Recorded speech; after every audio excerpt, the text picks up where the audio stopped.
నమస్తే, welcome to political గుసగుస.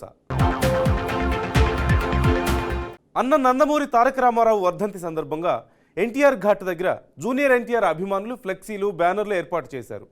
వాటిని బాలకృష్ణ సమక్షంలో ఆయన అభిమానులు తొలగించడం వివాదాస్పదంగా మారుతుంది. ఈ ఎపిసోడ్తో నందమూరి ఫ్యామిలీలో విభేదాలు మరోసారి బయటపడ్డట్లుగా అయింది.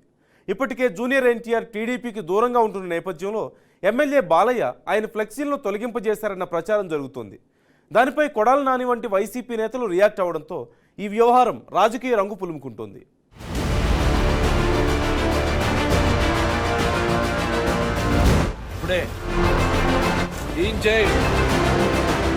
టీడీపీ వ్యవస్థాపకుడు ఎన్టీఆర్ వర్ధంతి సందర్భంగా మరోసారి జూనియర్ ఎన్టీఆర్, నందమూరి ఫ్యామిలీల మధ్య విభేదాలు బయటపడ్డాయి. ఎన్టీఆర్ వర్ధంతి సందర్భంగా హైదరాబాద్లోని ఎన్టీఆర్ ఘాట్ వద్ద ఏర్పాటు చేసిన జూనియర్ ఎన్టీఆర్ ఫ్లెక్సీలను కొందరు తొలగించారు. నందమూరి హీరోలు జూనియర్ ఎన్టీఆర్, కళ్యాణ్ రామ్లు కలిసి వెళ్లిన ఎన్టీఆర్ ఘాట్లో పెద్దాయనకు నివాళులర్పించారు. ఆయన వెళ్లిన కాసేపటికి బాలకృష్ణ, రామకృష్ణ తదితరులు ఘాట్ వద్ద నివాళులర్పించారు.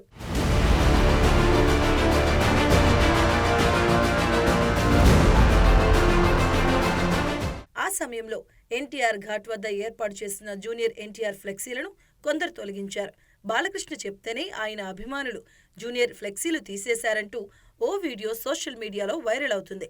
ఈ వీడియో చూసి జూనియర్ ఎన్టీఆర్ అభిమానులు బాలకృష్ణపై తీవ్ర ఆగ్రహాన్ని వ్యక్తం చేస్తున్నారు. ఆ ఎపిసోడ్కి పొలిటికల్ కలర్ ఇస్తూ గుడివాడ ఎమ్మెల్యే కొడాలి నాని సీన్లోకొచ్చేశారు. ఫ్లెక్సీలను తొలగించినంత మాత్రాన జూనియర్కి వచ్చిన నష్టమేమీ లేదని, 1000 మంది బాలకృష్ణలు, చంద్రబాబులు వచ్చినా తమని ఏమీ చేయలేరంటూ జూనియర్ను తనతో కలుపుకునే ప్రయత్నం చేశారు. జూనియర్ ఎన్టీఆర్ ఫ్లెక్సీలు తొలగిస్తే ఎవడ తీయమన్నా ఆయన ఊడిపోయిన ఇంటికి అనుకుంటుందా? వాళ్ళ నీచమైన బుద్ధి. ఎన్టీ రామారావు పేరు చెప్పి భజన చేసుకునేటువంటి కుటుంబ సభ్యులు ఎన్టీ రామారావుని, పెద్ద ఎన్టీఆర్నేమో చంద్రబాబు కోసం దించారు.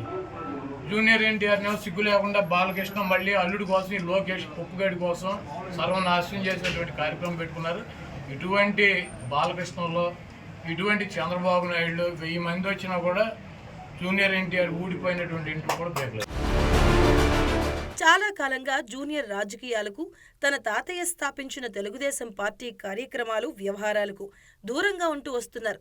ఇటీవల కాలంలో టీడీపీ బహిరంగ సభల్లో జూనియర్ ఎన్టీఆర్ చిత్రపటాలతో ఆయన అభిమానులు సీఎం ఎన్టీఆర్ అంటూ జెండాలు, ఫ్లెక్సీలతో తెగ హడావిడి చేస్తున్నారు. ఇటీవల టీడీపీ అధ్యక్షుడు చంద్రబాబు నాయుడు రా కదిలిరా అంటూ ఆచంటలో నిర్వహించిన బహిరంగ సభలో అదే జరిగింది. జూనియర్ ఎన్టీఆర్ ఫోటోలతో వచ్చిన ఫ్యాన్స్తో టీడీపీ శ్రేణులు గొడవకు దిగారు.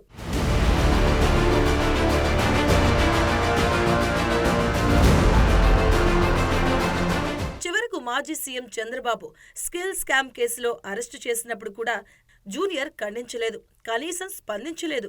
చంద్రబాబు అరెస్టు సమయంలో టీడీపీకి, నందమూరి, నారా ఫ్యామిలీలకి పవన్ కళ్యాణ్ అండగా ఉంటానని ప్రకటించారు.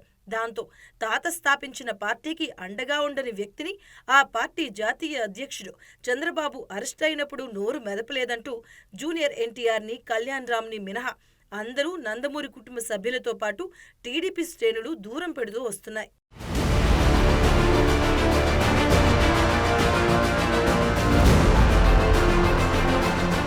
ఆ సమయంలో సోషల్ మీడియాలో TDP fans versus NTR fans మధ్య వార్ జరిగింది. మా వాడివే కానీ మాలో ఒకడివి కాదంటూ ఎన్టీఆర్పై టీడీపీ అభిమానులు ట్రోలింగ్ చేశారు. అంతేకాదు, టీడీపీపై నమ్మకం లేని వ్యక్తి భవిష్యత్తులో పార్టీని ఎలా లీడ్ చేస్తారంటూ ప్రశ్నించారు. చంద్రబాబు అరెస్టుపై ఒక్క మాట కూడా మాట్లాడకపోవడం దారుణమని మండిపడ్డారు. దానిపై స్పందించిన జూనియర్ ఫ్యాన్స్ సినిమాల్లో బిజీగా ఉన్న ఆయన్ను రాజకీయాల్లోకి లాగొద్దంటూ పోస్టులు పెట్టారు.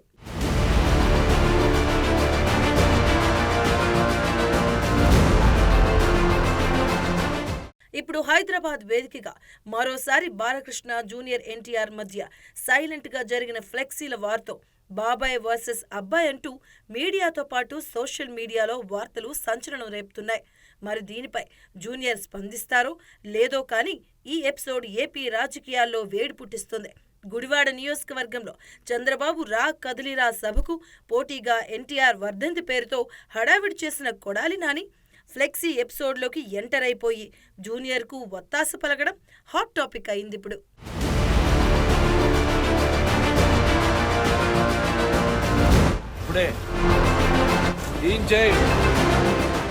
వచ్చే ఎన్నికల్లో విజయమే లక్ష్యంగా టీడీపీ జనసేన కలిసి ముందుకు సాగుతున్నాయి. అయితే సీట్ల సర్దుబాటు కొన్ని స్థానాల్లో చిచ్చు పెట్టేలా కనిపిస్తోంది.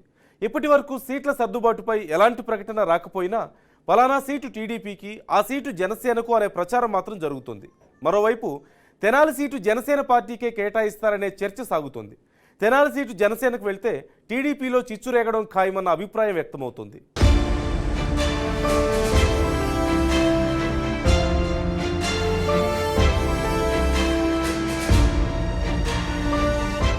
గుంటూరు జిల్లా తెనాలి అసెంబ్లీ సెగ్మెంట్ టీడీపీ జనసేనలో హాట్ టాపిక్ గా మారింది. పొత్తులో భాగంగా ఆ సీటు జనసేనకు కేటాయిస్తారన్న ప్రచారంతో టీడీపీలో గందరగోళం నెలకొంది.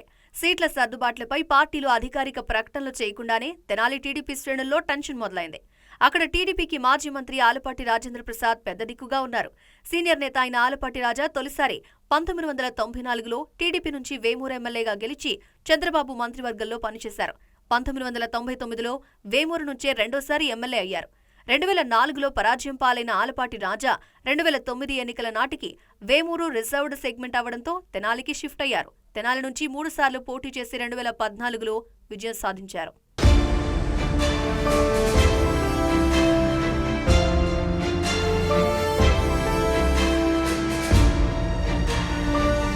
ఇప్పుడు పొత్తుల ఎఫెక్ట్తో ఆలపాటి టికెట్పై కన్ఫ్యూజన్ నెలకొనడంతో ఆయన అనుచరులు ఆందోళనకు దిగుతున్నారు. గుంటూరు మాజీ మంత్రి అనుచరులు సమావేశమై తెనాలి సీటు జనసేనకు కేటాయిస్తారన్న ప్రచారంతో పార్టీకి రాజీనామా చేయడానికి సిద్ధమని ప్రకటించారు. రాజీనామాలు చేస్తామంటూ ఆలపాటి కలిశారు టీడీపీ ద్వితీయ శ్రేణి నాయకులు.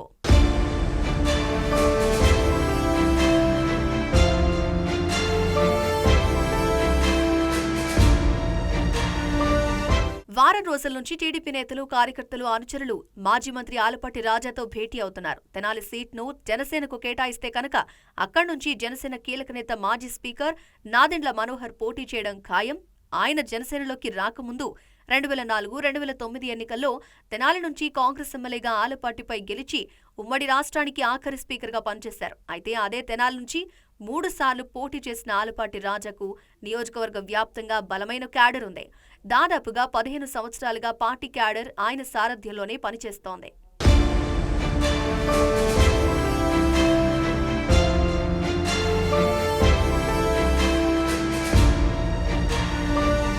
తెనాలి నియోజకవర్గంలో మళ్లీ టీడీపీనే పోటీ చేయాలని, ఆలపాటి రాజాకే ఖచ్చితంగా టికెట్ ఇవ్వాలని క్యాడర్ కోరుతోంది. అలా కాదని పొత్తులో భాగంగా జనసేనకు టికెట్ ఇస్తే నాదెండ్ల మనోహర్ పోటీ చేస్తే ఆయనకు సహకరించేది లేదని స్థానిక నాయకులు స్పష్టం చేస్తున్నారు.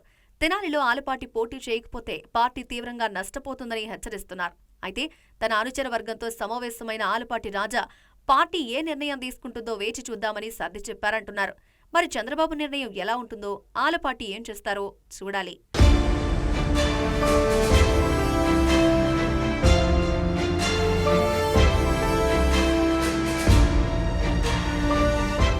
అనంతపురం జిల్లాలో ఎన్నికల బరిలో వైసీపీ అభ్యర్థులుగా దిగాలంటూ భావించిన 2 పోలీసు అధికారులకు జగన్ షాక్ ఇచ్చారు. ఓ అధికారి పేరైతే అధికార పార్టీ విడుదల చేసిన 3వ జాబితాలో వచ్చింది. అయినప్పటికీ 4వ జాబితాలో పేరు మారిపోయింది. మరో అధికారికి 3 ఎమ్మెల్యేలు సపోర్ట్ చేసినా వైసీపీ అధ్యక్షుడు మాత్రం కనికరించలేదు. అసలు ఏం జరుగుతోంది? ఉద్యోగాలు వదులుకోవడానికి రెడీ అయిన ఆ అధికారుల పేర్లను ఎవరు ప్రతిపాదించారు? ఎందుకు రిజెక్ట్ అయ్యాయి?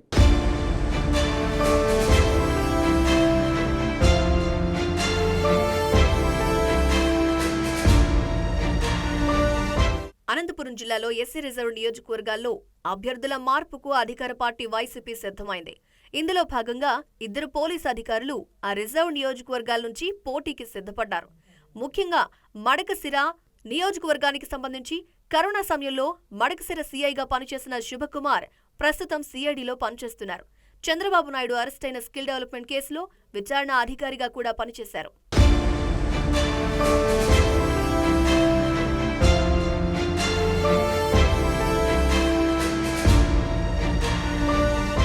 శుభకుమార్ మడకశిర వైసీపీ టికెట్ కోసం పూర్తి స్థాయిలో ప్రయత్నించారు. ఒక పోలీసు ఉన్నతాధికారి సాయంతో సీఎం జగన్మోహన్ రెడ్డిని కలిసి వచ్చే ఎన్నికల్లో మడకశిర నుంచి తనకు అవకాశం ఇవ్వాలని, అందుకు తగ్గ ఆర్థిక వనరులు ఉన్నాయని కూడా ప్రపోజల్ పెట్టారట. ఇంటెలిజెన్స్ వర్గాల సమాచారం తీసుకున్న సీఎం జగన్మోహన్ రెడ్డి ఓకే అంటూ ఆయన పేరును 3వ లిస్టులో ప్రకటించారు. అయితే ఆ తర్వాత అసలు కథ మొదలైంది. ఆర్థిక వనరుల విషయంలో సీఐ సిద్ధంగా ఉన్నారా, ఆయన స్థాయి ఏంటి అని పార్టీ వర్గాలు ఎంక్వైరీ చేశాయట.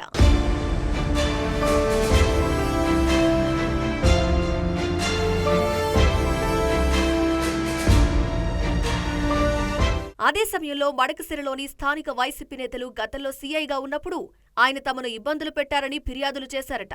మొత్తం మీద ఆర్థిక వనరుల విషయంలో సీఐ పూర్తి స్థాయిలో అధిష్టానాన్ని సంతృప్తి పరచలేకపోవడంతో ఆయన స్థానంలో స్థానిక నేత వీరలక్కప్ప పేరును 4వ లిస్టులో ప్రకటించారు. మొత్తం మీద ఆ విధంగా సీఐ ఆశలు అడియాసలయ్యాయి.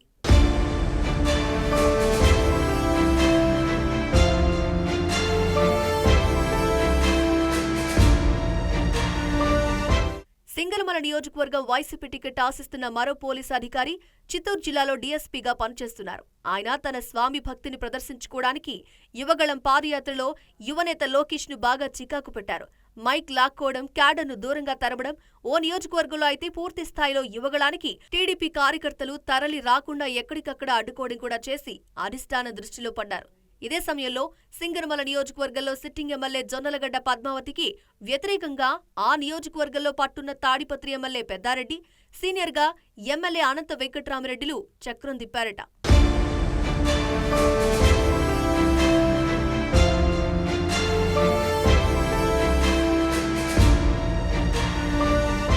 జొన్నలగడ్డ పద్మావతి మాల సామాజిక వర్గానికి చెందిన నేత. అయితే సింగనమల నియోజకవర్గంలో మాదిగలు ఎక్కువగా ఉండటం వల్ల ఈసారి ఆమె గెలిచే అవకాశం లేదని, దానికి తోడు ఆమె భర్త సాంకేతిక విద్యా సలహాదారు ఆలూరు సాంబశివరెడ్డి కుటుంబం సభ్యుల వైఖరితో సెగ్మెంట్లో పార్టీ ప్రతిష్ట దిగజారిపోయిందని, అందుకే ఈసారి ఆమెకు ఎట్టి పరిస్థితుల్లోనూ టికెట్ ఇవ్వొద్దని సదరు రెడ్డి ఎమ్మెల్యేలు సీఎంఓకు సమాచారం పంపారట.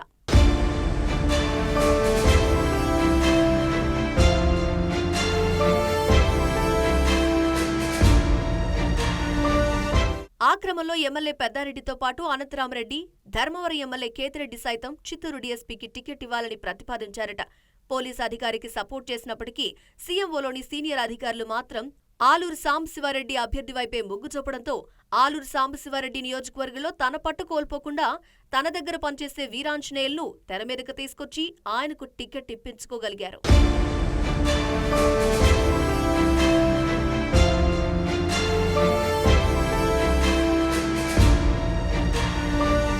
దానికి తోడు రాయలసీమ వైసీపీ కోఆర్డినేటర్ అయిన మంత్రి పెద్దిరెడ్డి రామచంద్రారెడ్డి ఇద్దరు పోలీసు అధికారుల విషయంలో తాను సంతృప్తికరంగా లేనని జగన్మోహన్ రెడ్డికి చెప్పడం కూడా వారికి మైనస్ అయిందంటున్నారు.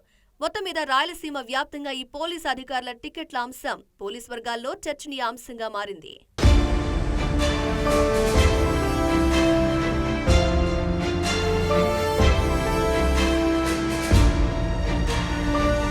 పొలిటికల్ గుసగుసలో ఒక చిన్న బ్రేక్ తీసుకుందాం.